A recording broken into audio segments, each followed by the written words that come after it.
Memang sudah tidak ada, sudah nggak kan? Alhamdulillah, tapi jangan ya sekarang. Dia itu rupa-rupanya Allahu Akbar, patang ternyata.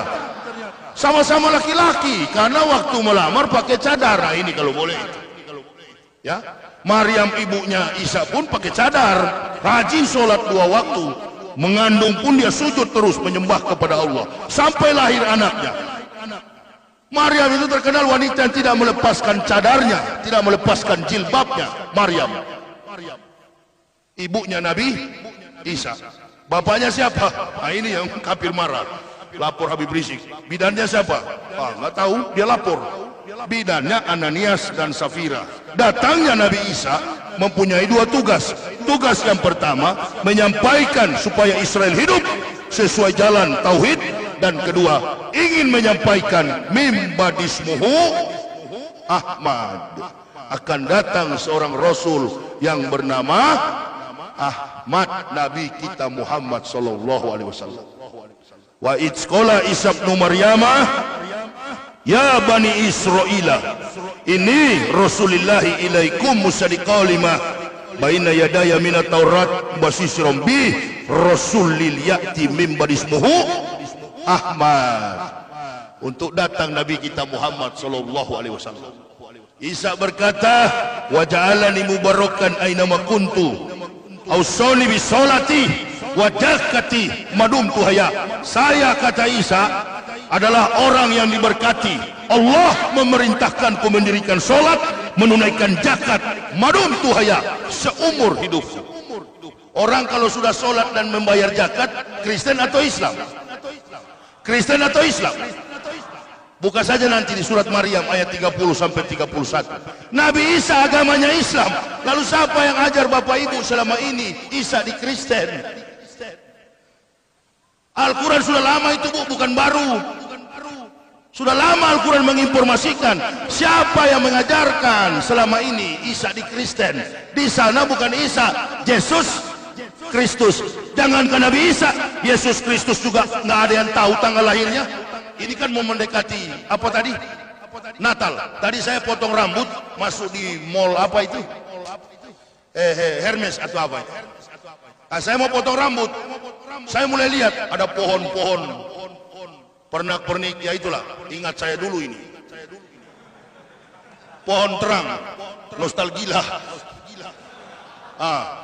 Jadi saya ini, nah, supaya orang Kristen juga kalau dia dengar dia sadar dia masuk Islam.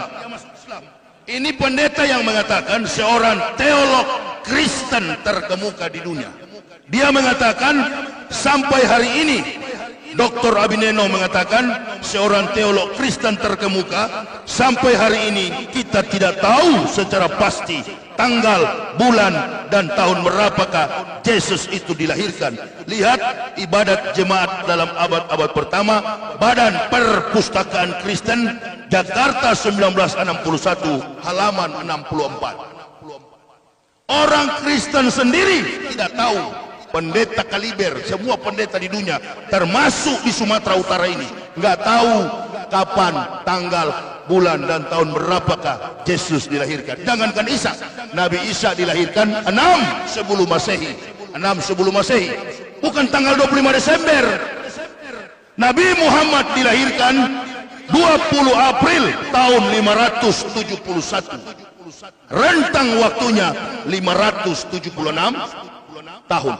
Belum datang Nabi Muhammad SAW, Al-Quran sudah Allah turunkan melalui tutur kata Nabi Isa yang tercatat dalam Quran surah Maryam. Inilah sejarah yang membuktikan kebenaran. Setiap kebenaran pasti mengandung sejarah, dan sejarah akan melahirkan teori, teori akan melahirkan ilmu pengetahuan. Maka kita wajib untuk menjalankan Maulud Nabi, bukan bid'ah. Mengingat kembali sejarah tentang kelahiran akhlak mulia Nabi kita Muhammad sallallahu alaihi wasallam. Jadi bukan tanggal 25 Desember. Sampai hari ini semua pendeta mengaku tidak tahu tanggal, bulan, tahun berapa. Pukul sembarang saja 25 Desember. Lalu orang Islam mengatakan kemarin fatwa MUI tahun 2016. Saya ceramah di Pekanbaru, bertanya jamaah, Kira-kira Ustadz mengucapkan selamat Natal haram atau tidak? Enggak, saya bilang. Enggak. Tapi ini ada fatwa dari MUI. Waktu itu bos yang satu ini masih ketua MUI. Iya. Ini masih MUI. Beliau masih ketua. Wah, turunkan fatwa mengucapkan selamat Natal. Oh, masih ada digitalnya itu masih ada. Begitu mencalonkan Wapres 2018 di depan televisi, selamat hari Natal. Dulu. Tapi sekarang selamat. Nah ini modal apa ini? Modal keyakinan tanpa dasar sejarah. Apakah ibu bapak setuju? Haram? Saya tidak. Saya tidak mengatakan itu haram. Dari dulu saya tidak mengatakan haram. Memangnya mudah mengharam-haramkan orang Islam? Enggak mudah itu. Makanya saya paling jengkel sekali kalau ada dengar ustadz ceramah dikit-dikit membidah-bidahkan, mengkapir-kapirkan kepada sesama mos. Tinggalkan ustadz begitu, nggak usah pakai itu. Sudah tidak ada bahan materi yang mau diceramahi, hanya muslim yang dihajar, muslim yang dia tembak. Sekali-sekali lah kau bilang sama kafir di luar sana, Lai, masuk neraka kau, berani nggak? Itu kau baru bukan kaleng-kaleng. Ini sampai rokok pun, wah sampai merokok masuk neraka, siapa bilang? Yang bicara ini juga perokok berat. Ini ada di kantong. Coba kau larang, nggak datang saya ceramah. Ini rokok saya. Yang tidak merokok itu cuma dua, kalau nggak penyakitan, pelit. Sampai masuk, yang penting di masjid jangan kau merokok. Tunggu di luar habis ceramah. Apalagi bicara habis ceramah begini, oh kopi hitam tarik bos. Cerita itu. Carilah ayat-ayat yang membangun apa? Yang membangun kebangkitan iman umat. Nggak usah cari-cari kelemahan sama-sama muslim. Jadi tidak haram. Yang saya katakan tidak haram. Tetangga saya di kampung saya di Cibubur, tinggal di Jakarta. Ustadz, bos saya Jerman, setiap Natal saya diminta sambutan. Apakah saya berdosa atau tidak? Silakan Bambang, yang penting antum ucapkan. Antum kan belajar Iqra. Iya tak? Nah, selamat hari Natal itu nunnya ente ganti go. Nunnya ente ganti go.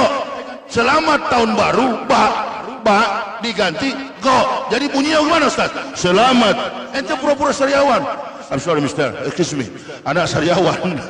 Saya sariawan. Jadi menyebut Natal pun agak selamat hari Natal dan tahun baru.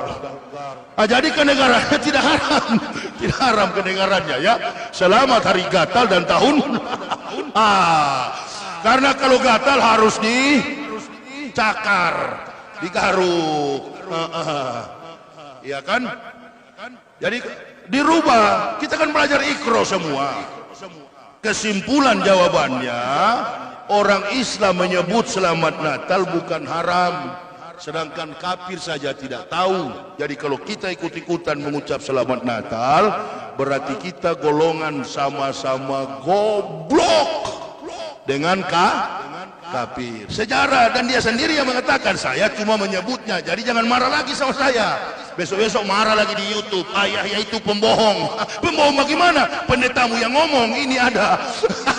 Referensi kitabnya pun ada, namanya Profesor Dr. Abineno, teolog Kristen terkenal. Jadi tidak usah dibantah. Mengatakan sesuatu dengan argumen ilmiah dapat dipertanggungjawabkan secara ilmiah. Bukan sembarang sebut. 25 Desember itu hari kelahiran anak dewa matahari yang disembah oleh Romawi kuno. Di zaman Nabi Isa disembah oleh kaum Majusi, orang-orang pendek, pandai melihat bintang. Bahkan bintang Nabi Isa mau lahir pun mereka tahu. Kelompok di Kristen disebut dengan kaum orang-orang Majus. Kalau di Islam disebut dengan kaum Majusi. Itu sejarah. Hari yang ke-8 Isa disunat. Di Kristen masih ada. Lukas pasal 2 ayat 21. Pada hari yang ke-8 anak itu dilahirkan, disunat dan diberi nama Yesus. Kalau kemarin jadi debat, saya mau tanya, Itu kafir satu itu. Dan teman-temannya saya tantang satu Indonesia kan. Saya akan tanya, kalian ada kumpul ini sudah sunat atau belum? Masalahnya Tuhanmu disunat, ente sunat atau belum? Siapa yang asli pengikut Nabi Isa? Saya yang asli. Saya sudah sunat. Jadi masuk Islam bukan menyangkal ajaran Isa, justru mengikuti ajaran Nabi Isa. Lukas pasal 2 ayat 21. Saya ceramah di Makassar, ada yang protes. Bohong, Tuhan kami itu, Yahya itu pembohong. Tuhan kami itu bukan disunat, dia bohongi kalian. Tuhan kami itu dibaptis di Sungai Yordan. Marah-marah dia. Datang saya ke rumahnya, kau yang marah-marah. Saya lihat juga badannya kecil, gampang kubanting-banting ini. Ku angkat, ku gas pul ini langsung pingsan ini. Kau yang marah-marah tadi? Iya, ada berapa kitab Bible di dalam rumahmu? Ada 5, tambah 20 lagi. Kau pakai kacamata, baca Lukas pasal 2 21. Kau baca kuat-kuat di depan Pak RT. Dia baca. Pada hari yang ke-8 anak itu dilahirkan. Terus ada yang saya tebal tisu lagi, saya ambil. Terus sudah baca terus. Dia sudah begini-gini. Lepas satu kali kepala. Dibaptis atau disunat? Iya, di sini disunat. Makanya kau baca dulu baru kau lawan saya, kau hina saya. Kau belum baca sih. Bilang pendetamu besok dihapus ini, diganti sunat. Kitab Kristen itu hampir tiap tahun direvisi, dirubah. Matius bilang ke kanan, Markus bilang ke kiri, Stefanus bilang salto ke belakang, Stefanus bilang jungkir ke depan. Bingung. Firman Tuhan dari mana? Bukan firman Tuhan. Kami menyampaikan begini bukan benci kepada Kristen, sayang kepada mereka. Hei, kembalilah kalian kepada kalimat yang sama dengan kami. Qul ya ayyuhal kitabi ta'alau ila kalimatin. Kembali pada kalimat yang sama dengan kami. Artinya masuk Islam. Pertama saya ceramah di sini, saya Islamkan satu kafir di sini. Margana Baban. Ya, di mana-mana saya Islamkan orang kafir. Adakah sekarang orang Islam murtad? Enggak. Sejak saya masuk Islam 2006, macet, mati, mampus upaya kristenisasi. Terhenti di Indonesia. Karena saya kalau ceramah begini, bukan benci kepada orang Kristen, sayang kita. Kalau jadi ulama, kompetensinya adalah agama. Kiwamut dunia bi arba'ati asa. Tertibnya dunia bergantung pada 4 orang. Yang pertama, bi almi ulamai. Yang kedua, bi adlil umaro, adilnya pemerintah. Yang ketiga, bi saqawatil agniya. Yang keempat, bi da'watil fuqara'i, doa orang-orang miskin. Kedermawanan orang kaya dan doa orang-orang miskin. Ini kalau 4 ini bersinergi, insya Allah negara kita akan jadi negara yang baik. Prabowo ini adalah dermawan. Dia masuk ke dalam bukan berharap gaji dari pemerintah, bukan. Prabowo masuk ke dalam, ini analisa saya pribadi, analisa politik saya. Jangan ikut-ikutan, karena saya tak suka diikut-ikuti. Ya, saya nggak suka bikin-bikin kelompok itu, ikut-ikut itu nggak mau saya. Prabowo masuk ke dalam ini tidak ada maksud lain. Pemerintah yang jilid 2 ini ingin menunjukkan kepada dunia, hei dunia, lihatlah Indonesia baik-baik saja, marilah investor masuk menanamkan modalmu. Betul nggak kira-kira? Dia ditaruh di dalam supaya investor masuk, tapi di satu sisi ada yang berontak, ada yang ngambek, langsung cari Anies Baswedan, peluk-pelukan, cari Sohibul Iman. Ada 3 anak saya laki-laki di rumah, 1 sudah besar, yang sedang SD dan SMP. Kalau berkelahi, mereka berkelahi, fight. Ini 1 mau berteman dengan kakaknya, besok berteman dengan kakaknya, peluk-pelukan lagi. Ini politik anak kecil, kids political, politik anak-anak sampai berpelukan ditampilkan pada layar kaca. Ini contoh dari atas tidak bagus, dibawa ke masyarakat, membias. Tidak ada kedewasaan dalam pendidikan politik. Harus bisa jago membaca jejak politik di masyarakat. Baca itu sebagai jawaban bahwa negara ini ternyata persoalannya adalah haus dengan keadilan. Pancasila. Apa? Deddy Sitorus katakan di debat. Deddy Sitorus, Irma Caniago dengan siapa yang satu itu? Mereka di televisi membicarakan tentang Prabowo. Baru terungkap. Dari dulu kan kita sudah bilang Pancasila sebagai alat politik.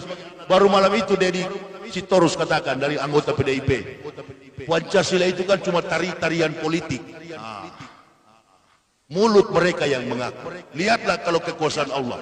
Makanya ibu bapak jamaah, kalau lihat politik saat ini, ibarat orang tua kita lagi rapat di kamar, gak usah diganggu. Biarkan mereka rapat. Entah tahun depan ada adik lagi atau enggak, walau alam. Artinya serahkanlah, biarkan negara ini diurus Jokowi, berhenti lagi kita demo-demo di jalan, biarkan. Negara ini mau bagus ke depan atau tidak, serahkan kepada mereka. Percayalah, kalau negara ini tujuannya akan melindungi segenap tumpah darah, melindungi rakyat Indonesia, mensejahterakan kesehatan umum, mentertibkan kehidupan bangsa, insya Allah Islamlah yang menjadi benteng kekuatan itu.